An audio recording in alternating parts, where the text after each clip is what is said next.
Hi and welcome to Vincenzo's Plate, the place where you find amazing homemade Italian recipes. Today I am sharing you a secret that many pizza chefs don't want you to know. Oh yeah, we're making pizza in a pan. Oh yeah, in a cast iron pan. This is something that will make your pizza taste amazing and you don't have to go to pizzeria anymore. Now, this is how I make my pizza dough with dry yeast. For this pizza dough, we are using 500 ml of room temperature water. Then we want to have a little bit of flour in the water because now we're going to add the yeast, and the yeast needs something to eat as soon as they get in touch with the water. Now, to make the pizza, we are using the dry yeast. I have a satchel here, and each satchel it's about 7 grams. I'm only using half of this, so about 4 grams. Okay, so the yeast is inside. Now we can turn a stand mixer and mix the flour with the yeast. So we are using 500 ml of water and 800 grams of flour. What we need to do now, we want to add the flour a little bit at a time. So I would say I put 500 grams now. We mix it together. At this point, where the dough is still nice and runny, I want to add 30 grams of Himalayan salt. Beautiful. And then we want to add the rest, a little bit at a time. Let's put the flour into 2 steps. And now we mix it until we get the dough. Now let's get the mixer to the job. See that? When you get that noise, you can see that the dough is in one piece. That means the dough is ready. Look at that. See, the dough is trying to get out. They're all together.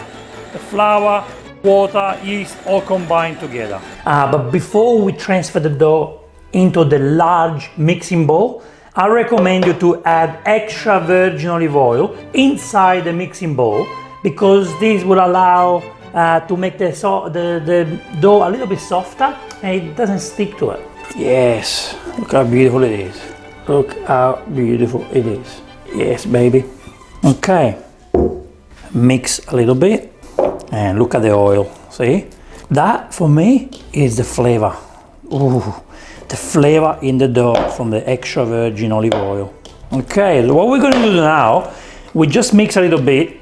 And what we want to do, I like to cover this with cling film and let it rest out of the fridge for about 2 hours so it grows. And then we leave it in the fridge for about 18 to 24 hours. Okay, this is the dough the day after.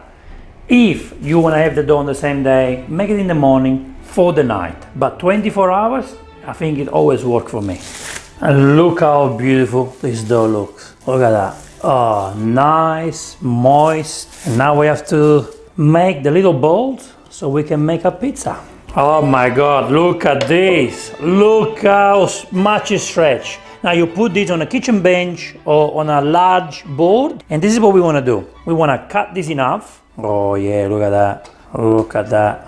And we want to make little balls. Each ball should be about 250 grams. Okay, I recommend you to have flour next to you. So this helps you not to get the dough stick on your hands. So you want to make the ball, right? So here's what we do. And then we place it on a tray. And as you can see, I place some flour on the tray so it doesn't stick at the bottom. All right, and now we want to rest them for about 1 hour before we make a pizza. Oh wow, look at these babies. Okay, it's now time to make the pizza in a pan. So, first thing to do, cast iron. See this? This is a cast iron pan. You must use a cast iron pan. We get extra virgin olive oil and we put it on inside, not too much, don't waste it. And then we want to spread the extra virgin olive oil everywhere. This is something I like to do, you know. It is also good for the cast iron pan. Now let's put the pan on the fire and make sure the fire is nice and high, you know, medium high. So in the meantime, let's make the pizza. And I'm getting a nice piece of dough right now. we put the pizza in the middle, we put flour on both sides, and then what we do now, we want to start pressing from the middle, and then we go out, see? This pizza is going to be.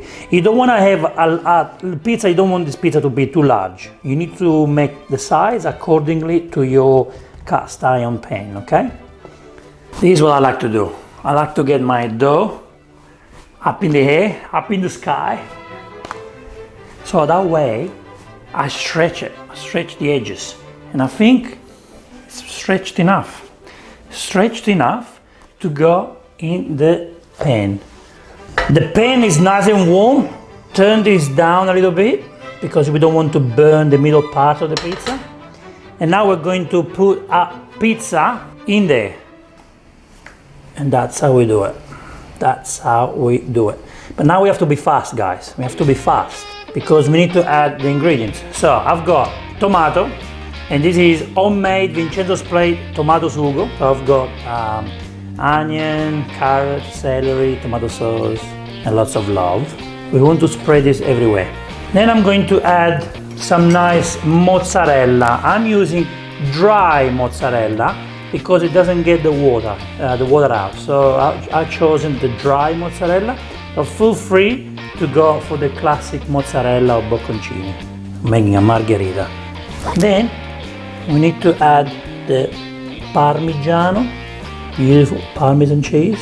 Yes, beautiful, everywhere. All right, so last but not least, extra virgin olive oil. Ooh, put a bit too much, but it's good. Now what we need to do, we need to cook the edges, and as you can see, the edges are cooking. See, the pizza is growing on the side. It's working like an oven. Can you see how it's growing on the side? You see that? And I like to keep moving it around just to make sure it doesn't stick to the bottom. Look how much is growing here. At the moment, we are cooking the bottom part of the pizza, and the oil, in a way, it's helping. It's not frying it, but it's cooking it for us. See? And when we put this in the oven, the grill will cook the top part. I think now it's time to add the basil. Put the basil, 2, 3.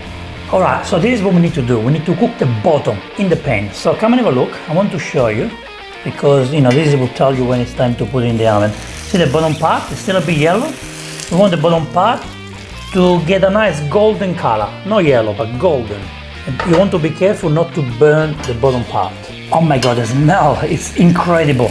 How easy this is, it's taking a bit longer than 2 minutes. So, like I said, to check the bottom part, but don't cook it for more than 4 minutes, otherwise you risk to have a bottom part that is too dry. You don't want that.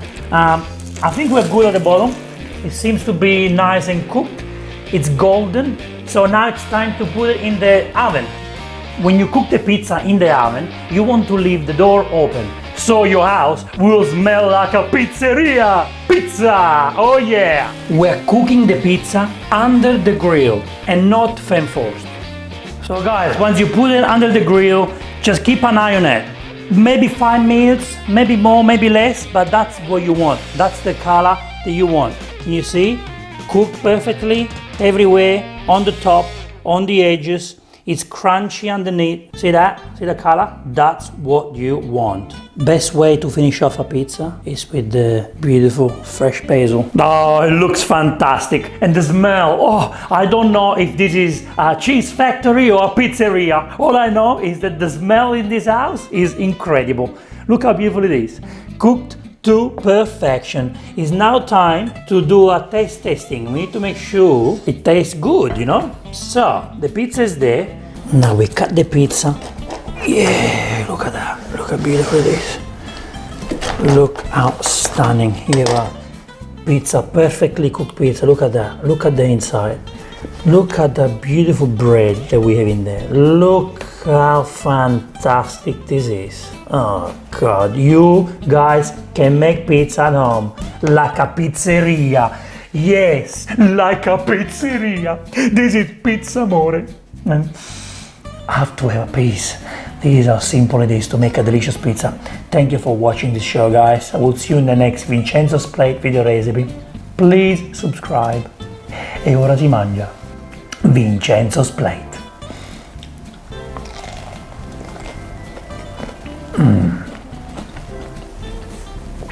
Did you hear the crunch? Yeah, it's crunchy. Tasty.